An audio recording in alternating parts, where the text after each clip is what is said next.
9.1 प्रस्तावना।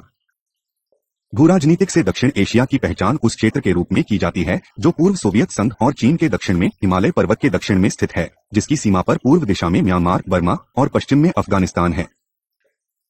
एक अर्थ में म्यांमार और अफगानिस्तान दक्षिण पूर्व एशिया और दक्षिण पश्चिम एशिया के क्षेत्रों के क्रमिक रूप से सीमा रेखा में आने वाले राज्य है। 1985 में क्षेत्रीय सहयोग के लिए दक्षिण एशियाई क्षेत्रीय सहयोग संघ सार्क की रचना ने दक्षिण एशिया के भूराजनीतिक अस्तित्व की मान्यता का प्रतिनिधित्व किया। क्षेत्रीय इलाके को भौगोलिक रूप से नजदीकी और अंतःक्रियात्मक ऐसे राज्यों जिनमें सामान्य नृजातीय, भाषाई, सांस्कृतिक, सामाजिक और ऐतिहासिक बंधनों की कुछ मात्रा हो के रूप में पहचान करने के लिए प्रयुक्त की गई कार्यविधि थी इस संघ की रचना का आधार बन गई। इस क्षेत्रीय संगठन में शामिल देश है बांग्लादेश, भूटान, भारत, मालदीव, नेपाल, पाकिस्तान और श्रीलंका। इस इकाई में निम्नलिखित प्रास्य में भारत की दलिया एशियाई नीतियों की चर्चा की जाएगी। पहले भाग में विश्लेषण के बांचे बड़ी जानकारी दी गई है। यह ढांचा क्षेत्रीय राज्य प्रणाली की संकल्पना का है।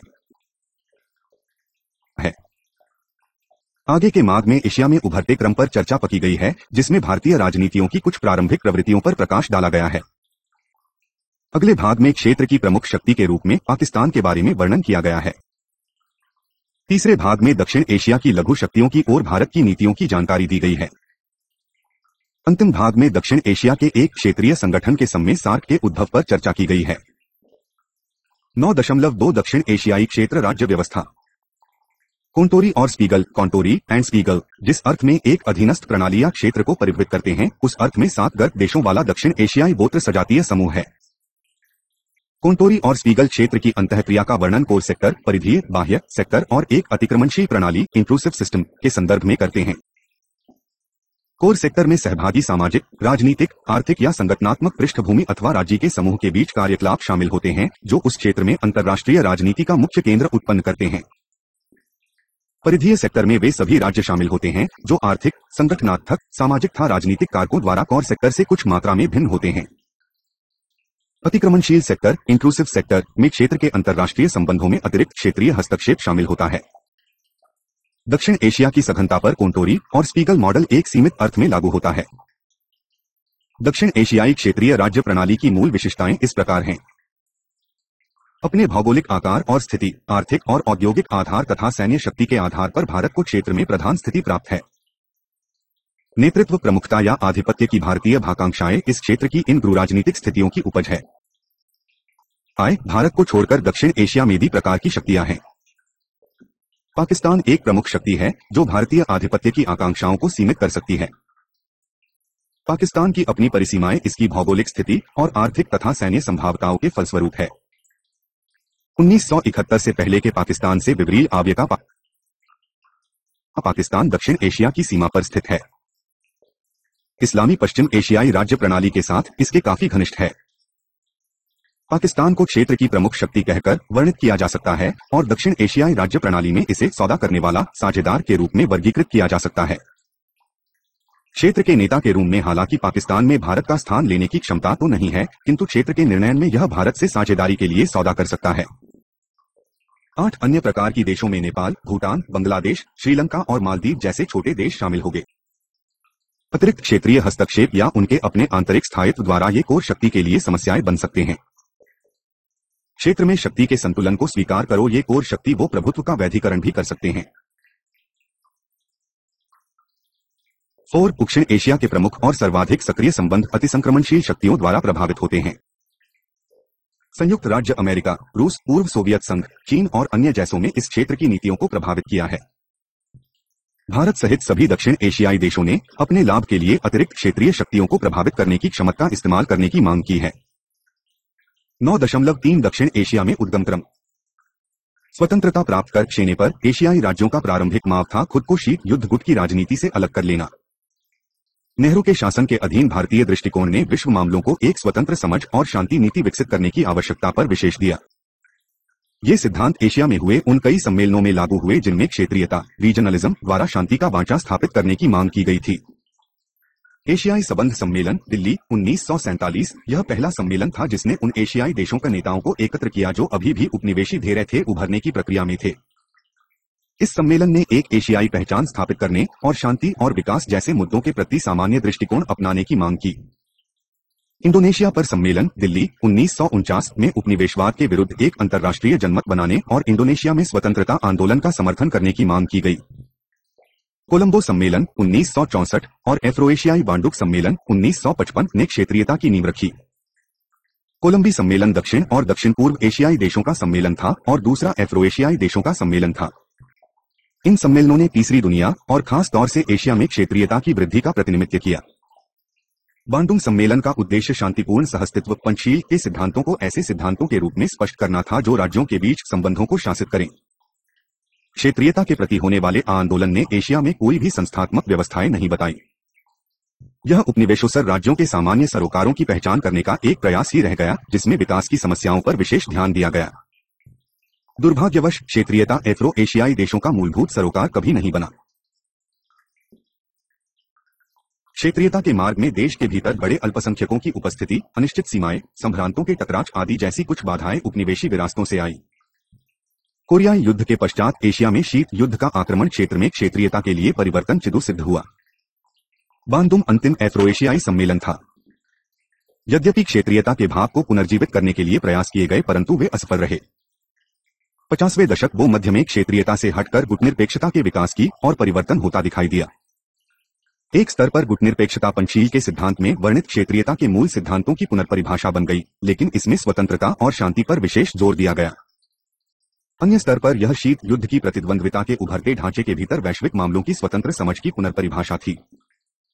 ध्यान देने वाली बात यह है कि क्षेत्रीयता और गुटनिरपेक्षता दोनों ने ही आंदोलनों को संरचना या संगठन में परिवर्तित करने का कोई प्रयास नहीं किया। दक्षिण एशियाई स्तर पर क्षेत्रीय राज्य प्रणाली में व्यवस्था के लिए दो मॉडलों की पहचान की जा सकती है। पहला मॉडल 1947 की भूराजनीतिक वास्तविकताओं पर आधारित था।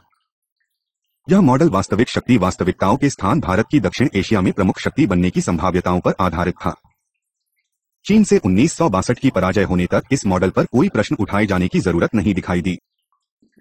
भारत चीन युद्ध ने उन भारतीय दावों प्रश्न उठाया जो दक्षिण एशिया के क्षेत्र में महान शक्ति प्रस्थिति स्टेटस के लिए चावा कर रहे थे। दूसरा मॉडल पाकिस्तान के साथ हुए 1971 के संघर्ष के फलस्वरूप उत्पन्न हुआ। बांग्लादेश बनना और शिमला समझौता 1972 इस नए मॉडल का आधार बन गए।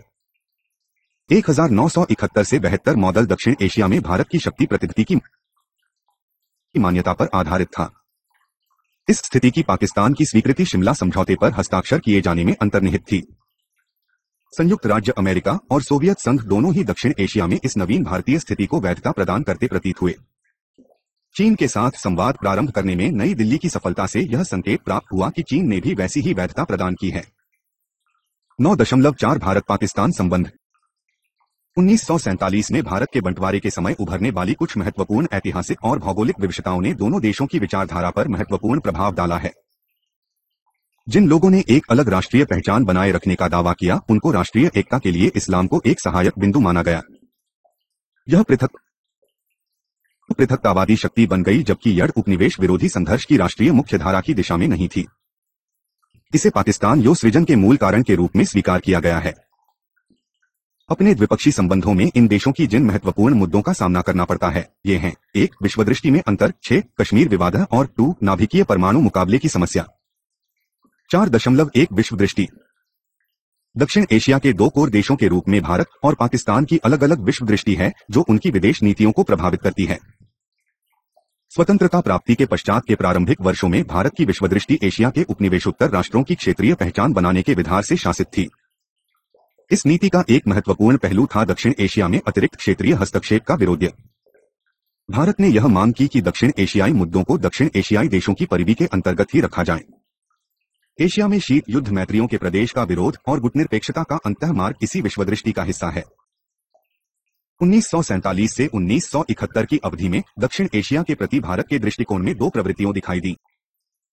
एक प्रवृत्ति यह थी जिसे नेहरू ने प्रारंभ किया था। इसमें प्रमुख विषय के रूप में क्षेत्रीयता पर विशेष ध्यान दिया गया था। दूसरी प्रवृत्ति लाल बहादुर शास्त्री के शासनकाल के दौरान उभरी। यह 1962 के युद्ध के परिणामस्वरूप और इसकी क्षमताओं को ध्यान में रखते हुए भारतीय विश्वदृष्टि को पुनः स्थापित करने की आवश्यकता से प्रारंभ हुआ। शास्त्री को विदेश नीति को कुनी के रूप में द्विपक्षवाद बाइलेटरलिज्म पर विशेष बल देना था, खास तौर से दक्षिण एशियाई देशों के संबंध में। भारत ने 1971 के पश्चिम की अवधि में संगत दक्षिण एशिया नीति विकसित की, जिससे भारत ने अपने दक्षिण एशियाई पड़ोसियों के प्रति भारत के दृष्टिकोण को निर्धारित करना था। इस नीति का आधार दक्षिण एशिया में भारत की शक्ति स्थिति में निहित था।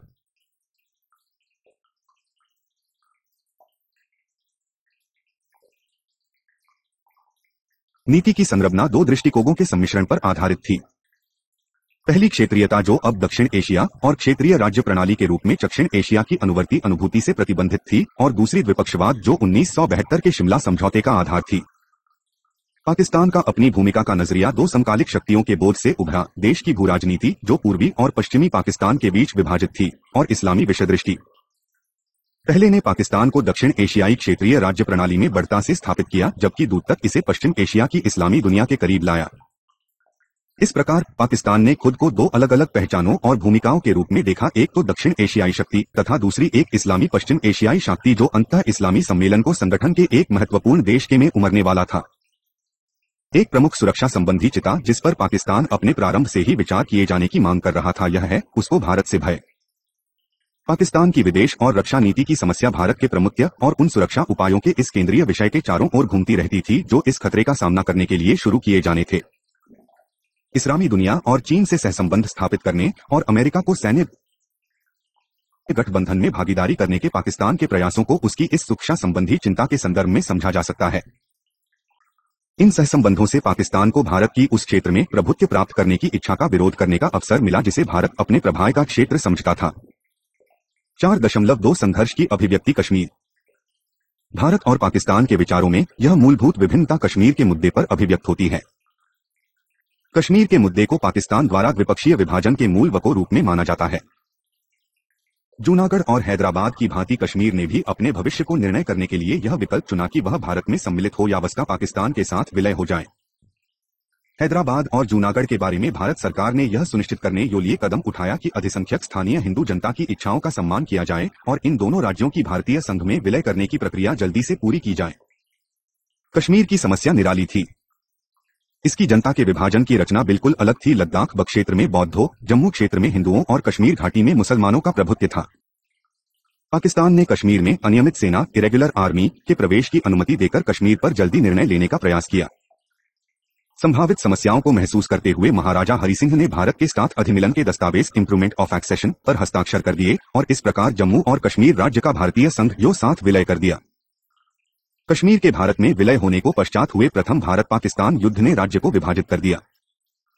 भारत इस मामले को संयुक्त राष्ट्र में ले गया और कश्मीरियों की इच्छाओं का पता लगाने के लिए कश्मीर में एक जनमत संग्रह कराने के लिए राजी हो गया। संयुक्त राष्ट्र सुरक्षा परिषद द्वारा अपनाए गए युद्धविराम प्रस्ताव के अनुसार जनमत कश्मीर से पाकिस्तानी फौजों के हटाए जाने और स्थिति को 1947 पूर्व की स्थिति बनाए जाने पर सशर्त था। पाकिस्तान द्वारा इस स्थिति को कभी पहले जैसा नहीं किया गया और जनमत संग्रह भी कभी नहीं किया गया। 1948 के प्रथम युद्ध के बाद से कश्मीर उपद्रवी अशांत इतिहास को देखा है। चिरकाल का वो कश्मीरी नेता शेख अब्दुल्ला द्वारा बनाई गई सरकार 1953 में भंग कर दी गई। शेख अब्दुल्ला को उनके पद से मुक्त कर दिया गया क्योंकि उनकी पार्टी नेशनल कॉन्फ्रेंस ने भारत में विलय एक्सेशन स्वीकार करने से इनकार कर दिया और भविष्य में कश्मीर राज्य के अंतिम समझौते निपटारे के बारे में स्पष्ट बात की। शेख अब्दुल्ला को 1975 में फिर से कश्मीर में सरकार का तब प्रमुख बनाया गया जब उन्होंने तथा श्रीमती गांधी ने एक समझौते पर हस्ताक्षर कर दिए। अब शेख अब्दुल्ला ने अपनी पहले की अलगाववादी मांग को छोड़ दिया था और कश्मीर को भारत को वैध हिस्से के रूप में स्वीकार कर लिया था। 1985 भारत और पाकिस्तान ने कश्मीर पर युद्ध लड़ा। पाकिस्तानी एयर मार्शल असगर खान के अनुसार यह मुद्दा इस समस्या को हमेशा के लिए सुलझाने हेतु लड़ा गया था। ताशकंद सम्मेलन 1966 से भी कोई परिणाम नहीं निकल पाया। यद्यपि 1971 का युद्ध पूर्व पाकिस्तान के भविष्य और बांग्लादेश की रचना से अधिक संबंधित था, परंतु इसमें करनीर का पक्ष भी निश्चित रूप से शामिल था। 1972 के शिमला समझौते ने कश्मीर पर आपातिक स्थिति को औपचारिक रूप दिया। समझौते में भारत पाक अंतःक्रिया के मूल सिद्धांतों को स्थापित करने की मांग रखी गई थी। इस समझौते में भावी भारत पाकिस्तान समस्याओं को सुलझाने के लिए द्विपक्षवाद और स्थायी शांति की स्वीकृति का विशेष रूप से ढांचे के रूप में उल्लेख किया गया है। कश्मीर के अत्यंत प्रबल मुद्दे पर इस समझौते में कहा गया है, जम्मू और कश्मीर में 17 दिसंबर 1971 के युद्ध विराम के फलस्वरूप वास्तविक नियंत्रण रेखा का मान्य स्थिति के प्रति बिना किसी पूर्वाग्रह के दोनों ओर से ही सम्मान किया जाना चाहिए। परस्पर मतभेदों और कानूनी निर्वचनों की परवाह किए बिना किसी भी पक्ष को इसे बदलने का एकपक्षीय प्रयास नहीं करना चाहिए।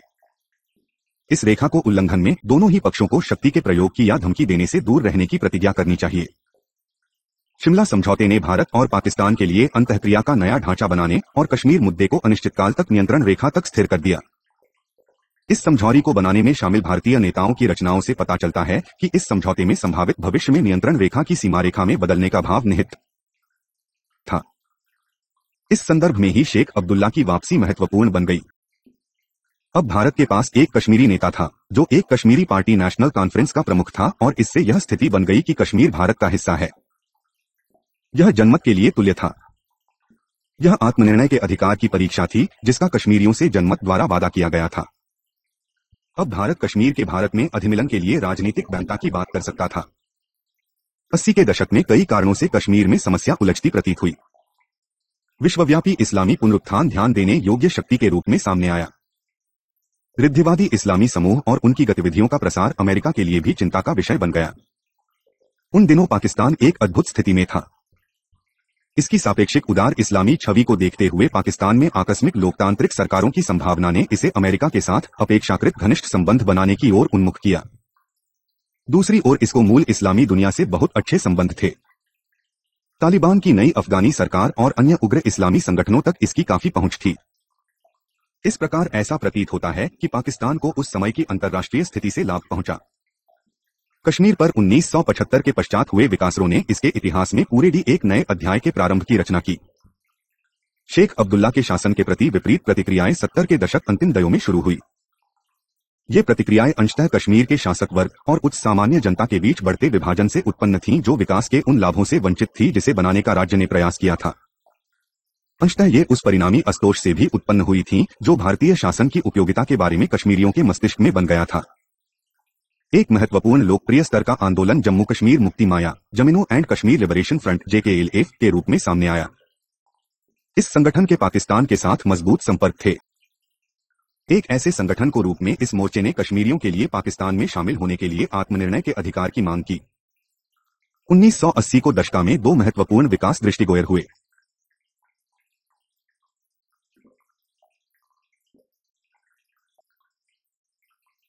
इनका कश्मीर में होने वाले विकासों पर प्रभाव पड़ा। पहला था अफगानिस्तान में सोवियत हस्तक्षेप जिसके कारण अमेरिका द्वारा पाकिस्तान में स्थित अफगान विद्रोहियों मुजाहिदीन को भारी मात्रा में हथियारों की आपूर्ति की जाने लगी। दूसरा विकास था कश्मीर के संबंध में पाकिस्तानी कार्यनीति में परिवर्तन। अमेरिकियों द्वारा अफगानों को की जा रही हथियारों की आपूर्ति का कश्मीर में भारी और प्रभाव पड़ा। इसे सीधे संघर्ष के स्थान पर विद्रोह में बदलने की पाकिस्तान की रणनीति में परिवर्तन से जोड़ा गया।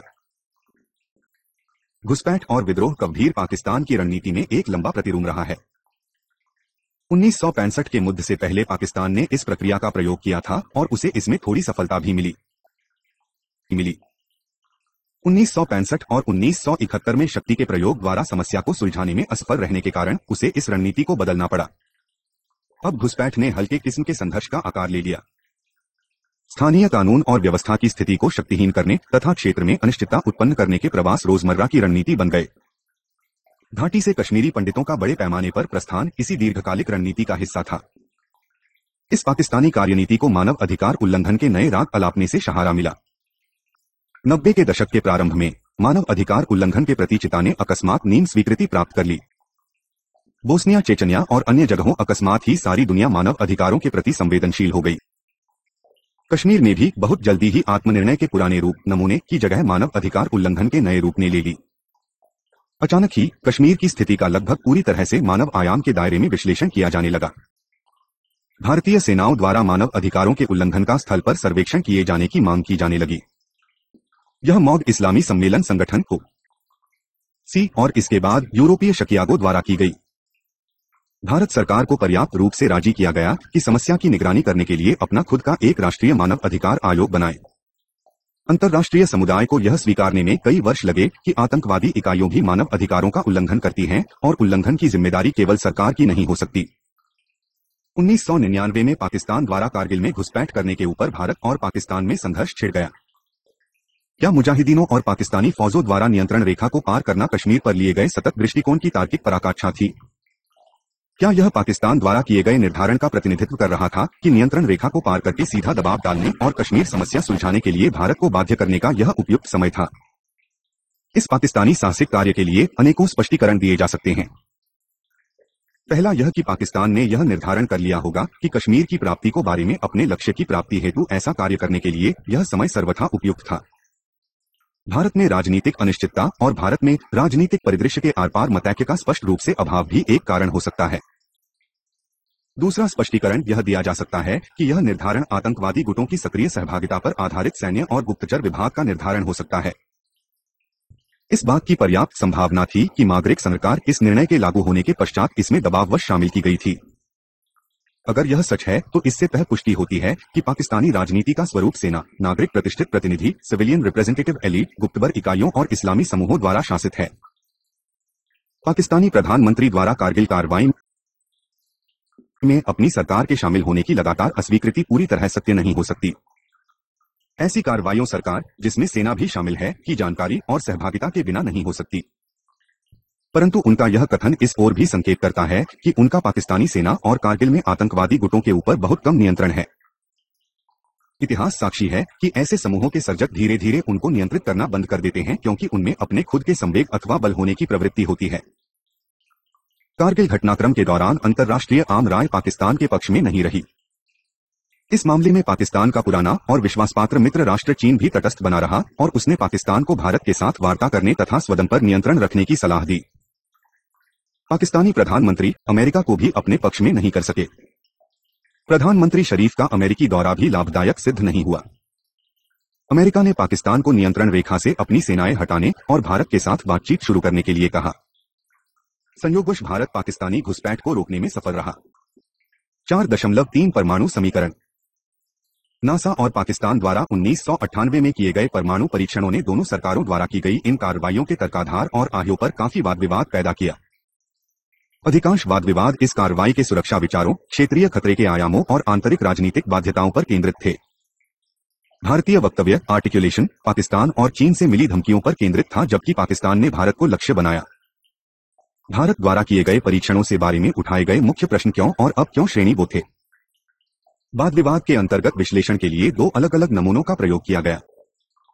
प्रथम नमूने उदाहरण में सुखा तर्वाधार और दूसरे में विकासात्मक तांधार का प्रयोग किया गया। प्रथम नमूने पर आधारित चर्चाएं क्षेत्रीय व्यवस्था से अनुभव की गई धमकियों पर केंद्रित थीं, जैसी कि पाकिस्तान और चीन द्वारा अभिव्यक्त की गई। राजनीतिक स्तर पर धमकियों के स्वरूप और इनसे निपटने के तरीकों के बारे में स्थितियों प्रत्येक राजनीतिक दल में भिन्न भिन्न थी। पाकिस्तानी परीक्षणों के मामले में उत्तर अधिक विशिष्ट होंगे। इसमें वे भारत को केंद्रीय अपराधी ठहराएंगे। इसके अतिरिक्त दोनों मामलों में अत्यधिक प्रबल आतंरिक राजनीतिक बाध्यताएं होंगी। चूंकि अब परीक्षणों ने परमाणु हथियार सामर्थ्य अथवा वास्तविक हथियार प्रस्थिति को पुष्ट कर ही दिया है, तो यह मान लेना बेहतर है कि राष्ट्रों ने परमाणु क्षमता प्राप्त करने संबंधी न्यूनतम अभिलाषाओं को प्राप्त कर लिया। भारत द्वारा मई 1998 में किए गए परमाणु परीक्षणों ने प्रौद्योगिकी और राजनीतिक सामर्थ्य को प्रदर्शित किया। प्रौद्योगिकी सामर्थ्य उन उन्नत प्रौद्योगिकियों तक पहुंच की अस्वीकृति के संदर्भ में था जिनका अनुभव भारत ने पिछले कई वर्षों में किया। राजनीतिक सामर्थ्य ने G7 शासन प्रणाली का प्रभार लेने की अभिजात वर्ग की राजनीतिक इच्छा को दर्शाया गया। प्रत्याशित प्रतिबंधों के बावजूद स्वतंत्र निर्णय लेने की क्षमता का यही पुनः दृढ़वापन परमाणु परीक्षण को तृतीय विश्व के पुनरुत्थान का प्रतीक बनाता है। भारत और पाकिस्तान द्वारा किए गए परीक्षणों के स्तर पर भारत और पाकिस्तान के दृष्टिकोण सामान्य थे। इसी कार पर दोनों ने अपने अपने दृष्टिकोणों में सामान्यता प्रदर्शित की। भारतीय परमाणु सिद्धांत की रूपरेखा का प्रारूप अगस्त 1999 में जारी किया गया। इसमें भारत की सुरक्षा को बारे में निर्णय लेने में स्वायत्तता को लिए तर्क प्रस्तुत किया। वह दीर्घ स्थापित भारतीय विचारधारा को प्रस्तुत करता कि सुरक्षा भारत की विकास प्रक्रिया का अभिन्न हिस्सा है। इसमें शांति और स्थायित्व के संभावित व्यवधान वो प्रति चिंता व्यक्त की गई है और इसके बाद विकास के लक्ष्य को सुनिश्चित करने के लिए प्रतिरोध करने डिटेरेंस की क्षमता सृजित करने की जरूरत को व्यक्त किया गया है।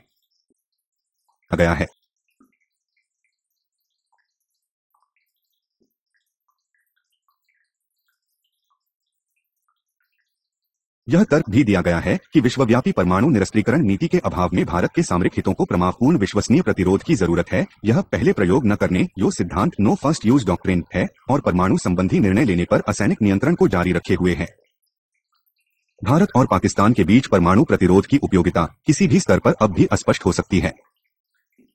लेकिन कारगिल संघर्ष ने एक ऐसी सीमा रेखा, थ्रेशहोल्ड, कांच की छत, ग्लास सीलिंग, यह शब्द नारीवाद की शब्दावली से लिया गया है, प्रस्तुत की जिसके परे दोनों शक्तियां अपने संघर्षों को बढ़ा नहीं पाएंगी। नियंत्रण रेखा के रूप भारत इस दहलीज से बंधा हुआ था और इसे अमेरिका तथा चीन द्वारा भी पाकिस्तान पर आरोपित किया गया था। थोड़े समय में परंपरागत सुरक्षा विचारों के बीच अंतर को स्पष्ट करना होगा, जिसमें एक ओर सीमा संघर्ष और आंतरिक सुरक्षा समस्याएं आती है तथा दूसरी ओर परमाणु कार्यनीतियों शामिल हैं।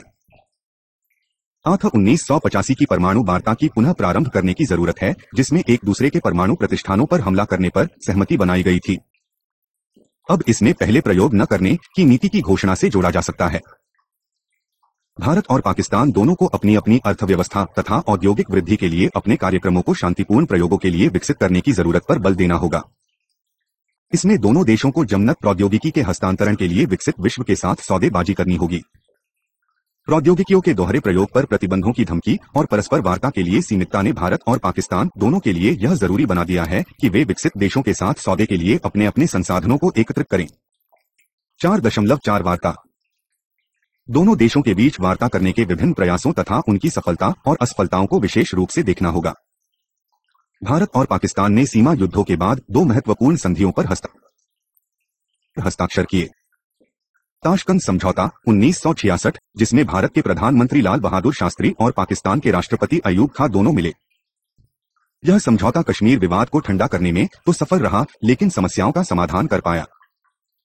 शिमला समझौते 1976 में प्रधानमंत्री श्रीमती इंदिरा गांधी और विदेश मंत्री जुल्फिकार अली भुट्टो, जो बाद में पाकिस्तान के प्रधानमंत्री बने, के बीच बातचीत हुई। ऐसे कई अन्य अवसर भी आए जब इन दोनों देशों के नेताओं को अपने अपने विद्यार्थ का आदान प्रदान करने का मौका मिला। इनमें से एक अवसर सार्क या गुटनिरपेक्ष आंदोलन शिखर बैठकें थी। ऐसी बैठकें अक्सर शिखर बैठकों को पार्श्व में आयोजित की जाती। लाहौर में 1999 में प्रधानमंत्री अटल बिहारी वाजपेयी और पाकिस्तान के प्रधानमंत्री नवाज शरीफ के बीच और आगरा 2001 में वाजपेयी की राष्ट्रपति जनरल परवेज मुशर्रफ वो साथ हुई हाल की बैठकों से संभवतः हम सभी परिचित ही हैं। लाहौर बैठक के बाद दिल्ली और लाहौर के बीच बस सेवा का उद्घाटन हुआ और लाहौर घोषणा पर हस्ताक्षर किए गए, जिसमें भारत पाक समस्याओं के प्रति द्विपक्षीय दृष्टिकोण के सिद्धांत को पुनः दोहराया गया और आगरा वार्ता किसी उल्लेखनीय निष्कर्ष तक नहीं पहुंच सकी। सन 2003 में प्रधानमंत्री वाजपेयी ने एक बार फिर पाकिस्तान के साथ वार्ता की इच्छा व्यक्त की। उनकी इस पहल से संसदीय प्रतिनिधिमंडलों के बीच परस्पर विचार विनिमय हुआ और दोनों देशों के बीच अनौपचारिक बातचीत शुरू हुई। भारत और पाकिस्तान दोनों ने कुछ सामान्य उत्तरौपनिवेशिक विरासतों का आदान प्रदान किया। दोनों ने बहुवादी समाजों की समस्याओं का सामना किया और राजनीतिक तथा आर्थिक आधुनिकीकरण वो स्तर पर अपने प्रयासों में सामंती प्रवृत्तियों के प्रतिरोध पर काबू पाया। सामाजिक राजनीतिक महापरिवर्तनों को स्थान देने के लिए दोनों ने अपनी अपनी राजनीतिक संस्थाओं से बहुत ज्यादा काम लिया। यह तर्क भी प्रस्तुत किया जा सकता है कि ऐसा आभास होता है कि भारतीय प्रयोग समय के परीक्षण में टिके रहे और राजनीतिक संस्थाओं के समक्ष जो मांगे रखी गई वे उनका सामना कर पाने में समर्थ रहे। दूसरी ओर स्थायित्व की खोज में पाकिस्तान अब तक अपनी संस्थाओं के साथ प्रयोग कर रहा है। 9.5 भारत और दक्षिण एशिया के अन्य राष्ट्र। 5.1 ढांचा। ब्रिटिश औपनिवेशिक नीतियों ने दक्षिण एशिया की मैटी नीतियों की ओर भारत को दृष्टिकोण को प्रभावित किया। दी महत्वपूर्ण विरासतों को भारतीय विचारधारा ने आगे बढ़ाया। इनमें से एक है छोटी शक्तियों की सुरक्षा संबंधी जरूरतों की देखभाल करना भारत का दायित्व है। सुरक्षा को संदर्भ में यह दायित्व विस्तारित सीमांत एक्सटेंडेड फ्रंटियर अथवा रक्षा परिमाप डिफेंस परिमीटर के संदर्भ में जाना जाता है। इसका अभिप्राय यह सुनिश्चित करना है कि इन देशों में बाहरी हस्तक्षेप न हो। दूसरा, भारत कुछ अपवाद स्वरूप विशेष परिस्थितियों को छोड़कर इन देशों के आंतरिक मामलों में हस्तक्षेप नहीं चाहता। ये परिस्थितियां सुरक्षा विचार है, जैसा कि भारत द्वारा स्पष्ट किया गया। उदाहरण के लिए बांग्लादेश के निर्माण को बाद भारत की स्थिति हमेशा ऐसी रही है कि इन राज्यों की सुरक्षा और अखंडता भारत का महत्वपूर्ण राष्ट्रहित होगा। 5.2 नेपाल। भारत की नेपाल देश के प्रति नीति निम्नलिखित कारकों द्वारा निर्धारित की गई है। 1. नेपाल की भूराजनीति उसे भूबद्ध देश बनाती है जो चीन के बीच स्थित है। भारत की ओर से नेपाल तक पहुंचना अपेक्षाकृत आसान है। 2. ऐतिहासिक तौर पर दोनों देशों का सुरक्षा बोझ सामान्य है। 3. दोनों देशों को बीच की संस्कृतियों में काफी हद तक सामय है। नेपाल न केवल गौतम बुद्ध का जन्मस्थान है बल्कि विश्व में एकमात्र हिंदू राज्य भी है। द्विपक्षीय संबंधों के परिमाप उन दो संचियों के संदर्भ में परिभाषित हुए जिन पर भारत और नेपाल ने 1950 में हस्ताक्षर किए। एक थी शांति और मित्रता की संधि तथा दूसरी व्यापार और वाणिज्य संधि। पहली संधि सुरक्षा व्यवस्था की थी, जिसे सीमा पार चीन की संभावित चेतावनी के फलस्वरूप ध्यान में रखा गया। इससे नेपाल की सुरक्षा से संबंधित मामलों पर भारत और नेपाल के बीच घनिष्ठ सहयोग बना और इस प्रकार यह सुनिश्चित किया गया कि नेपाल चीन के प्रभाव में न आए। दूसरी संधि ने नेपाल के साथ व्यापार और पारगमन व्यवस्था प्रदान की। इस संधि कभी शब्दावली वर्षों तक हुई कई चर्चाओं के बाद अधीन की बनी। चूंकि यह संधि 10 वर्ष की थी, जिसका नियमित रूप से नवीकरण होना था, ऐसे में विचार विमर्श करना महत्वपूर्ण था। इस संधि की शब्दावली शब्दचयन में 1971 में एक प्रमुख परिवर्तन हुआ। पारगमन की स्वतंत्रता फ्रीडम ऑफ ट्रांजिट के स्थान पर पारगमन के अधिकार राइट ऑफ ट्रांजिट को रखा गया। जनता सरकार के शासनकाल में जो अन्य महत्वपूर्ण परिवर्तन आया, यह था इस संधि को अलग अलग संधियों में विभाजित किया गया, जिनमें से एक व्यापार से संबंधित थी तथा दूसरी पारगमन से। 1970 के दशक में नेपाल अपनी विदेशी नीति में मूलतः एक नए दृष्टिकोण के साथ आगे आया। नेपाल ने 1975 में एक औपचारिक घोषणा में नेपाल को क्षेत्र के लिए शांति का क्षेत्र स्थापित करने का प्रस्ताव रखा। इस प्रस्ताव के अंतर्गत शांति, गुटनिरपेक्षता और शांतिपूर्ण सहअस्तित्व की नीति पर अटल रहने की इच्छा व्यक्त की गई। इस नीति का केंद्रीय लक्ष्य नेपाली प्रभुसत्ता और अपनी पहचान का पुनःदाया करना प्रतीत है, जिसके विषय में उन्हें मय था कि कहीं वह भारतीय प्रभुत्व में विलीन न हो जाए। भले ही यह प्रस्ताव नेपाल की विदेश नीति को लक्ष्य में आज भी विद्यमान है, लेकिन भारत ने इसे स्वीकार नहीं किया। इसके बजाय भारत समूचे दक्षिण एशिया को शांति का क्षेत्र बनाए जाने का पक्षधर है। नेपाल में लोकतंत्र की बहाली का आंदोलन 1980 के दशक में प्रारंभ हुआ। संवैधानिक राजतंत्र प्रदान करने के लिए 1900 में नए संविधान का सूजन लोकतंत्र की बहाली में एक स्वागत योग्य कदम था। इंग्लैंड की भांति 1990 से नेपाल संसदीय लोकतंत्र माला संवैधानिक राजतंत्र है। नेपाल को प्रति भारतीय रुख कई कारकों से संबद्ध है। इनमें से एक चीन के प्रति नेपाल के रवैये से जुदा है। नेपाल ने सीमाओं के नजदीक भवन निर्माण के ठेके बीनी कंपनियों को दिए हैं। नेपाल ने चीन से कुछ युद्ध सामग्री भी खरीदी है। वास्तव में आसूचना के आदान प्रदान के लिए चीन और नेपाल के बीच कथित रिपोर्टेड समझौता भारत के लिए एक संवेदनशील मामला है। पाकिस्तानी आतंकवादी संगठनों की नेपाल में निर्बाध पहुंच की आशंका से भी भारत चिंतित है। नेपाल से इंडियन एयरलाइंस के एक हवाई जहाज का अपहरण इस बात का एक उदाहरण मात्र है कि ISI भारत के विरुद्ध आतंकवादी गतिविधियों को संचालन के लिए नेपाल का इस्तेमाल कर रही है। नेपाल भारत को एक प्रबल प्रभावी पड़ोसी मानता है और वह चीन के साथ कुछ संधि प्रस्ताव करके संतुलन बनाए रखना चाहता है। नेपाल ने भारत के साथ विशेष संबंध को व्यापक रूप से स्वीकार किया है। सुदृढ़ ऐतिहासिक और सामाजिक सांस्कृतिक संपर्क यह सुनिश्चित करते हैं कि ये संबंध आगे भी कायम रहेंगे। फिर भी नेपाल अपने आर्थिक व्यापार संबंधी मुद्दे पर भारत की ओर से और ज्यादा आर्थिक लचीलेपन की इच्छास्वता। 5.3 भूटान हिमालय क्षेत्र का एक छोटा राज्य है। वह प्रभुता संपन्न देश है, हालांकि दोनों देशों की परस्पर सहमति से भारत अपने छोटे पड़ोसी देश की सुरक्षा से संबद्ध है। भारत और भूटान 1949 की द्विपक्षीय संधि के अनुसार मैत्रीपूर्ण संबंधों को स्थापित किए हुए है। भारत भूटान का ऐसा मार्गदर्शन करता है जिससे कि विदेशी संबंधों के मामले में भूटान भारत का मार्गदर्शन मांग सके। भारत और भूटान दोनों सार्क के संस्थापक सदस्य हैं और सार्थक द्विपक्षीय तथा बहुपक्षीय व्यापार संबंधों को संवर्धित करने की इच्छा रखते हैं। दोनों देश गुटनिरपेक्ष की नीति के जरिए एक दूसरे से घनिष्ठ रूप से जुड़े हुए हैं। भारत चीन संघर्ष या नेपाल अथवा बांग्लादेश के संबंध में भूटान किसी का भी पक्ष नहीं लेता।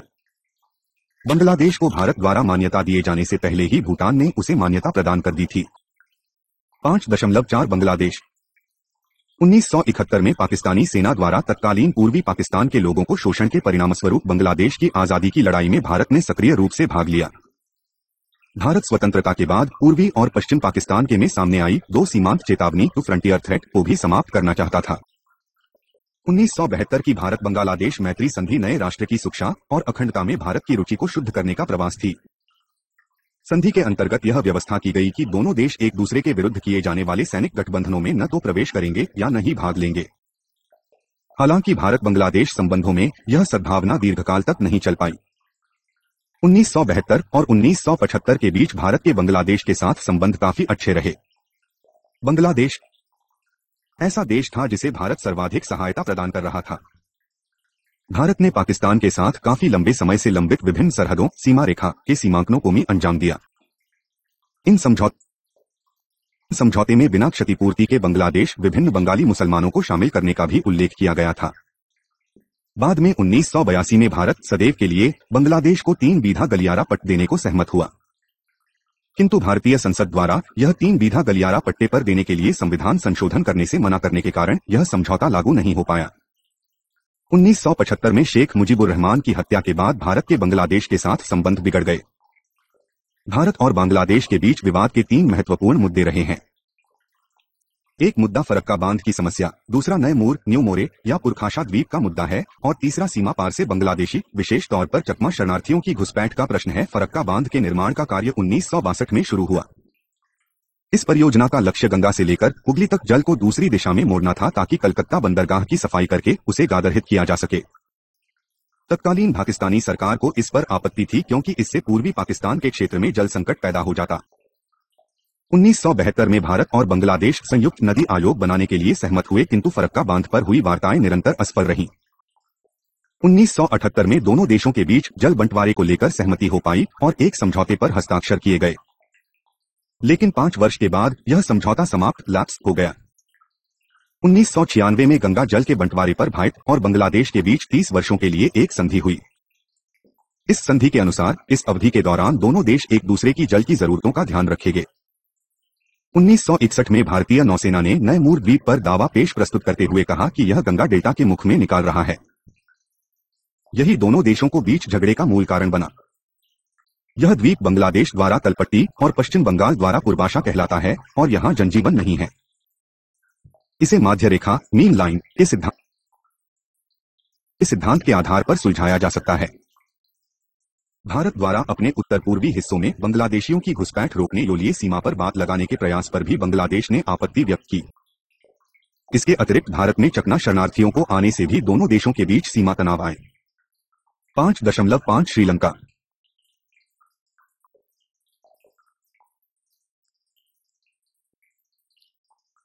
श्रीलंका की अपनी राजनैतिक स्थिति के लाभ एवं हानियों दोनों ही हैं। इसे सागर में स्थित द्वीप होने का लाभ यह है कि यह सामरिक दृष्टि से काफी महत्वपूर्ण है, लेकिन इसे नुकसान यह है कि क्षेत्र में यह एक छोटी शक्ति है जो अत्यधिक शासित सत्ता प्रतिद्वंद्विता का सामना कर रही है। इसके अतिरिक्त भारत इसका प्रभावी पड़ोसी है। भारत का मामला हो और भी जटिल है क्योंकि श्रीलंका को उत्तर और उत्तर पूर्वी क्षेत्र में काफी बड़ी संख्या में तमिल अल्पसंख्यक हैं जिनका भारत के तमिलों के साथ सनिष्ठ संपर्क है। भारत भी श्रीलंका द्वारा प्रायोजित हिंद महासागर शांति के क्षेत्र की संकल्पना का समर्थक रहा है। यह संकल्पना भारत को महाशक्ति की प्रतिद्वंद्विता के कार्यक्षेत्र से बाहर रखने में मदद करती है। दोनों देश राष्ट्रमंडल, सार्क और गुटनिरपेक्ष आंदोलन नैम के सदस्य हैं। इंडोनेशिया की स्वतंत्रता 1949, स्वेज संकट 1956, निरस्त्रीकरण इत्यादि जैसे मुद्दों पर भारत और श्रीलंका की दृष्टि एक समान है। दोनों देशों ने शांति क्षेत्र प्रस्ताव का समर्थन किया और हिंद महासागर तटवर्ती क्षेत्र संगठन Indian Ocean Rim land organisation के रूप में हिंद महासागर समुदाय इंडियन ओशन कम्युनिटी बनाने का प्रयास भी किया। द्विपक्षीय स्तर पर दोनों देशों ने इन दोनों अहम मुद्दों को हल किया। 1964 में तमिल प्रवासियों की नागरिकता के प्रश्न पर एक समझौते पर हस्ताक्षर किए गए और 1974 में समुद्र तटवर्ती सीमा समझौता लागू हुआ, लेकिन तमिलों से संबंधित प्रश्न दोनों देशों के बीच द्विपक्षीय संबंधों में निरंतर समस्याएं पैदा कर रहा था। 1981 में तमिल बहुल क्षेत्र जाफना प्रांत में दंगे साथ शुरू हुए। शुरू में भारत ने आत्मसंयम दर्शाकर अपनी कोई प्रतिक्रिया व्यक्त नहीं की।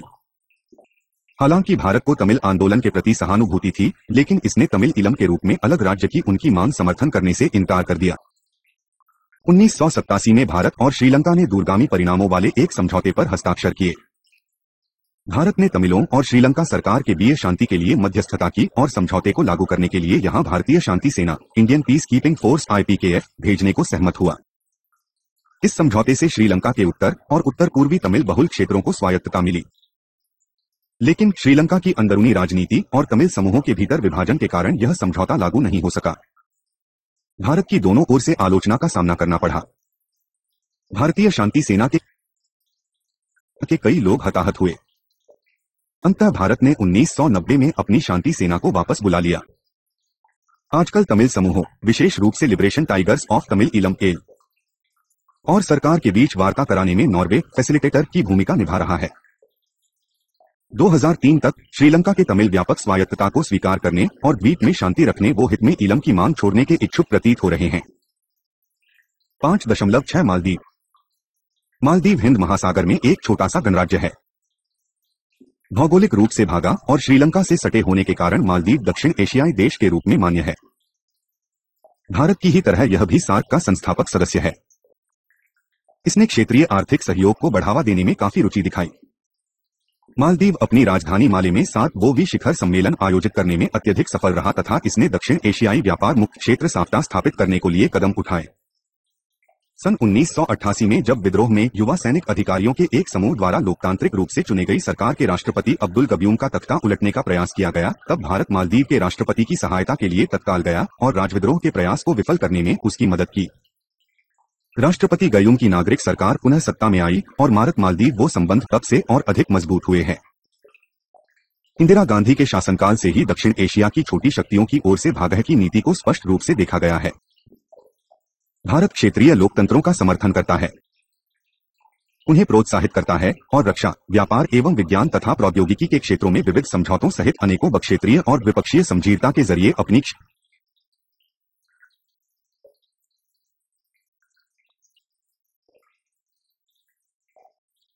क्षेत्रीय प्रमुखता को बनाना चाहता है। भारत के साथ मेल मिलाप के रास्ते में अभी भी कई कठिनाइयां आ रही हैं, जिनका कारण क्षेत्र में विभाजन और अविश्वास की भावना की प्रधानता है। क्षेत्र के जनसाधारण में छोटी शक्तियों का बोलबाला है, जो पहचान, अस्मिता और स्वतंत्रता की भावना को पुनः प्राप्त करने के लिए अपने मतभेदों को दृढ़तापूर्वक जारी रखे हुए हैं। 9.6 सार्क का गठन। 1970 के दशक के उत्तरार्ध में बांग्लादेश के राष्ट्रपति जियाउर रहमान ने क्षेत्रीय आर्थिक संगठन स्थापित करने का समर्थन करने के लिए सभी दक्षिण एशियाई देशों का दौरा किया था। नवंबर 1980 में उन्होंने विभिन्न दक्षिण एशियाई देशों को दक्षिण एशिया में क्षेत्रीय सहयोग पर कार्यपत्र भेजा। इसके बाद भारतीय और अन्य दक्षिण एशियाई सरकारों करें बांग्लादेश के विदेश मंत्रालय से कार्यपत्र और इसके स्पष्टीकरण कर एक पत्र आया। बांग्लादेश का प्रस्ताव दक्षिण एशिया में प्रस्तुत किए जाने वाले मंच के उद्देश्यों के बारे में स्पष्ट था। इसका संस्थागत ढांचा गुटनिरपेक्ष के लिए प्रतिबद्ध सहभागी राज्यों के अनुरूप था। इस प्रस्ताव में क्षेत्र में द्विपक्षीय समस्याओं को दबाने की सजगता दर्शाई गई। इस प्रकार यह इस दिशा में आगे बढ़ना चाहता था। सहयोग के लिए पहचाने गए क्षेत्र गैर राजनीतिक और गैर सुरक्षा प्रकृति के थे। वे दूरसंचार, पर्यटन, कृषि, परिवहन, मौसम विज्ञान इत्यादि जैसे मुद्दों को शामिल करना चाहते थे। मुख्य मुद्दा प्रस्ताव के राजनीतिक निहितार्थ थे। शक्ति, सत्ता की मौजूद विषमता को संबोधित किया जाना था। एक महान शक्ति द्वारा आधिपत्य के संस्थापन के रूप में संस्थावाद, इंस्टीट्यूशनलाइजेशन की संभावना से बचने की जरूरत थी। इसके साथ यह सुनिश्चित करने की भी संगत जरूरत थी कि छोटी शक्तियां अपेक्षाकृत बड़ी शक्ति को विरुद्ध एकत्रित न हो। वस्तुतः यह समान शक्तियों वाले देशों को बीच संबंध बनाने का एक ऐतिहासिक प्रस्ताव था। प्रस्ताव लक्ष्य द्विपक्षीय मुद्दों का क्षेत्रीकरण नहीं था। इसमें सहयोग को ऐसे क्षेत्रों की पहचान करने की इच्छा व्यक्त की गई जिनका स्वरूप वास्तव में क्षेत्रीय था। प्रक्रिया को नियंत्रित करने वाला मुख्य शब्द था परस्पर हितलाभ। यद्यपि इसमें किसी भी निश्चित समय सीमा प्रस्ताव नहीं था, फिर भी आशा की गई कि इस विषय पर वार्ता शुरू करने को लिए यह प्रस्ताव केंद्र बिंदु होगा। यह तो स्पष्ट ही है कि निर्णय मतैक्य अर्थात सर्वसम्मति पर आधारित होगा। बांग्लादेश का मानना था कि एक बार विश्वास और सहयोग का माहौल बन जाने पर द्विपक्षीय समस्याओं को द्विपक्षीय रूप से सुलझाना आसान होगा। आसियान द्वारा ऐसा ही प्रदर्शित किया गया। उस प्रस्ताव के बाद दक्षिण एशियाई देशों के विदेश सचिवों के साथ अनेक बैठक हुई। भारत और पाकिस्तान दोनों की ओर से अड़ियल शुरुआत के बाद वार्ताएं आगे बढ़ी।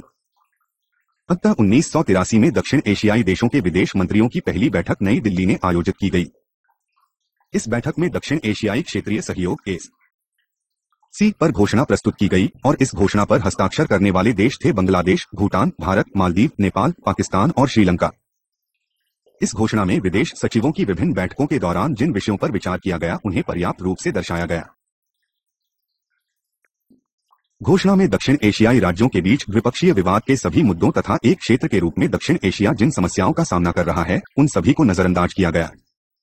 एक तरह से घोषणा में बांग्लादेश के प्रस्ताव की भावना का अनुसरण था। उद्देश्यों को गैर राजनीतिक और गैर सुरक्षा क्षेत्र से सहयोग की सीमाओं में रखा गया। घोषणा में संप्रभु समानता, प्रादेशिक एकता और अखंडता, आंतरिक मामलों में हस्तक्षेप और परस्पर हितलाभ के सिद्धांतों को स्वीकार किया गया। इसमें विशेष रूप से यह उल्लेख किया गया कि सभी निर्णय सर्वसम्मति के आधार पर लिए जाएंगे और द्विपक्षीय एवं विवादास्पद मुद्दों को विवाद विमर्शी में स्थान नहीं दिया जाएगा। दक्षिण एशियाई व क्षेत्रीय सहयोग एस सी सार्क घोषणा में सहयोग के नॉर्डिक उदाहरण का अनुसरण किया गया। नॉर्डिक देशों के बीच सहयोग का आधार त्रिस्तरीय था। एक, सांविधानिक दृष्टिकोण का। 2, यह समझना कि सहयोग के लिए राष्ट्रीय संरचना अपरिवर्तनीय राजनीतिक आधार रहेगी जो सापेक्षिक रूप से कम राजनीतिक विषयों के क्षेत्रों की ओर निर्दिष्ट होगी। और 2, क्षेत्रीय सहयोग में से राष्ट्रीय सुरक्षा जैसे उच्च राजनीतिक विषय को क्षेत्रीय सहयोग से बाहर रखना। दक्षिण एशियाई क्षेत्रीय सहयोग एस आर सी घोषणा के बाद विदेश मंत्रियों के स्तर पर वार्ताएं जारी रहीं। अंततः 1905 में जाका में प्रथम शिखर बैठक में दक्षिण एशियाई क्षेत्रीय सहयोग सार्क का गठन किया गया। सार्क चार्टर अधिकार पत्र में दक्षिण एशियाई क्षेत्रीय सहयोग एस सी घोषणा के सभी निर्णायक तत्वों को रहने दिया गया। इसने नए संगठन को गैर राजनीतिक और गैर सुरक्षा के क्षेत्र के भीतर ही रखा और सहयोग के लिए वृद्धिवादी इंक्रीमेंटलिस्ट दृष्टिकोण को रहने दिया गया। रसर्क अधिकार पत्र चार्टर में शामिल लक्ष्य हैं दक्षिण एशिया के लोगों के कल्याण को बढ़ावा देना और उनके जीवन स्तर को सुधारना, आर्थिक वृद्धि को तेज करना, सामाजिक प्रगति और सांस्कृतिक विकास, सामूहिक आत्मनिर्भरता को बढ़ावा देना और मजबूत करना, परस्पर विश्वास और आपसी समझ के लिए योगदान देना, आर्थिक, सामाजिक, सांस्कृतिक, तकनीकी और वैज्ञानिक क्षेत्रों में सक्रिय सहयोग और आपसी मदद को बढ़ावा देना।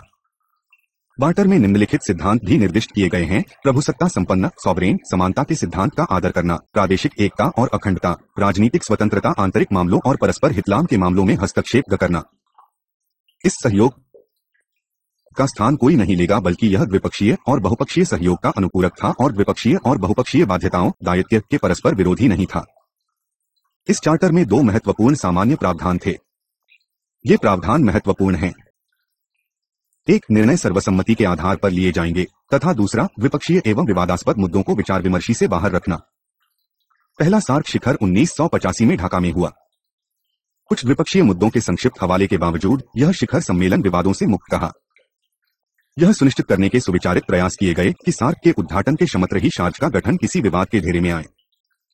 1986 में बंगलौर में हुए दूसरे शिखर सम्मेलन में आधार पर सहयोग के प्रयास को जाने की की गई। कुछ आपसी झगड़े पुनः उठे। भारत और पाकिस्तान के बीच द्विपक्षीय घुरे आत्या सदनों में उभरे। भारत और नेपाल थी चर्चा का विषय बने। सकारात्मक पक्ष को बंगलौर शिखर में काठमांडू में स्थायी सचिवालय बनाने का निर्णय लिया गया।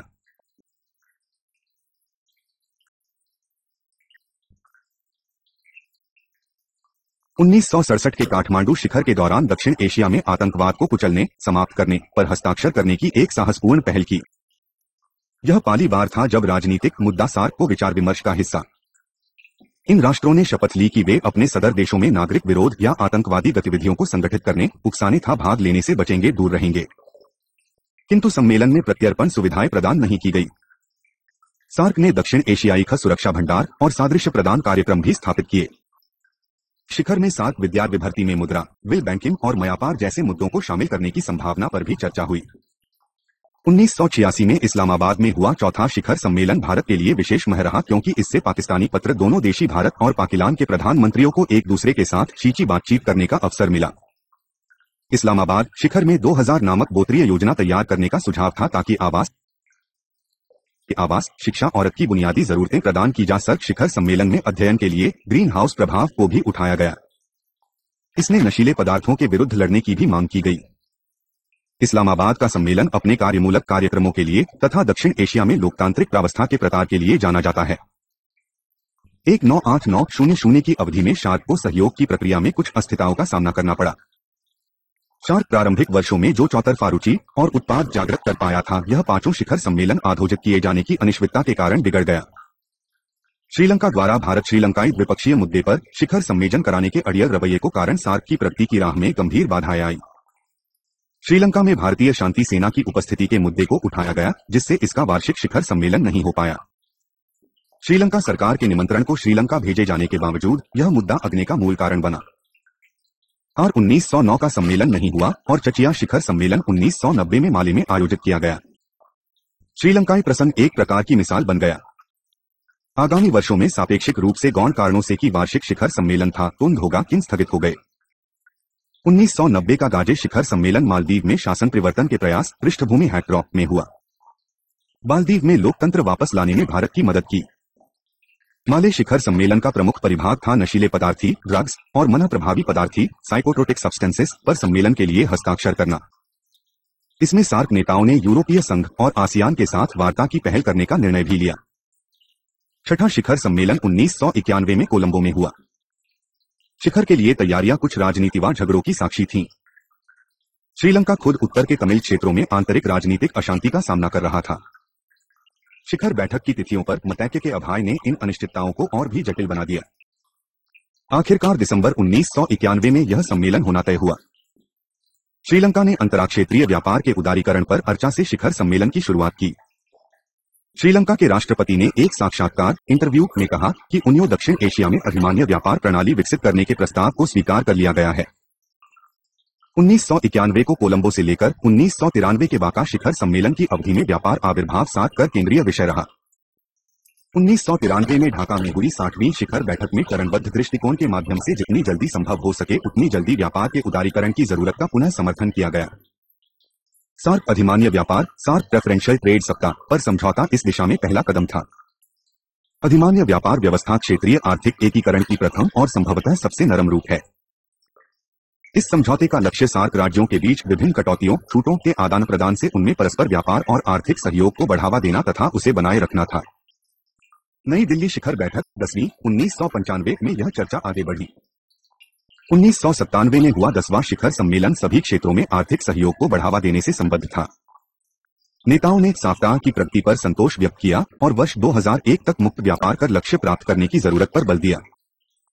भारत के प्रधानमंत्री अटल बिहारी वाजपेयी ने 1998 में कोलंबो में हुए 10वें सार्क शिखर सम्मेलन में कुछ प्रमुख व्यापार रियायतों की घोषणा की। अन्य साथी सार्क देशों के विशेष संकेत के रूप में भारत ने प्राथमिकता के आधार पर 2000 से भी अधिक उत्पादों पर आयात प्रतिबंध हटाने यही घोषणा की। भारत उन देशों के साथ द्विपक्षीय मुक्त व्यापार समझौते पर विचार करने का भी इच्छुक था जो तीव्रता से आगे बढ़ने के इच्छुक थे। अक्टूबर 1999 में पाकिस्तान में सैनिक विद्रोह के मद्देनजर और लोकतंत्र के विभाजित होने से भारत ने अगले शिखर सम्मेलन में भाग लेने से इनकार कर दिया। इसलिए 1999 से 2001 के दौरान कोई भी शिखर बैठक नहीं हुई। काठमांडू में 2002 में हुई 11वीं शिखर बैठक में व्यापार संबंधों पर लगातार चर्चा होती रही, लेकिन तब फिर जनवरी 2003 में इस्लामाबाद के लिए प्रस्तावित अगली शिखर बैठक नहीं हो सकी क्योंकि भारत ने इसमें भाग लेने की अनिच्छा जाहिर की थी। इस दौरान मुक्त व्यापार साफ्ता की उपलब्धि वृद्धि की दिशा में कोई प्रगति नहीं हुई।